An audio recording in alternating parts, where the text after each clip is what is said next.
మనుషులుగా పుట్టిన మనకి ఈ లోకంలో ఎన్నో భారాలతో, ఎన్నో బాధలతో, శ్రమలతో, ఇబ్బందులతో, మనశ్శాంతి లేక మనిషిగా పుట్టిన ప్రతి ఒక్కరూ కూడా ఏదో ఒక సమస్యతో బాధపడుతూ ఉంటారు.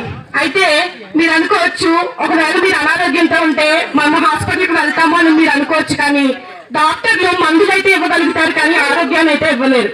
డాక్టర్లు ఒకటే చెప్తారు, ఏమనంటే మేమైతే ఏం చేయలేము అని. కొన్నిసార్లు చేతులు ఎత్తేసిన సమయంలో కూడా దేవుడు మాత్రమే, మీ దేవుడు ఎవరైతే ఉన్నారో వాళ్ళని కొలుచుకోండి అని చెప్తారు. డాక్టర్లు ఏమీ చేయలేరు, మందులు మాత్రమే ఇవ్వగలరు. కానీ ఈ యేసు రక్తము మిమ్మల్ని ప్రతి పాపము నుండి విడిపిస్తుంది, ప్రతి రోగం నుండి విడిపిస్తుంది. రోగాల కంటే అతి భయంకరమైన రోగము పాప రోగము. ఈ పాప రోగం నుండి మనము కడగబడాలంటే, మనము విమోచించబడాలంటే మనకు దొరికిన ఏకైక మార్గము, ఒకే ఒక మార్గము యేసు మార్గము.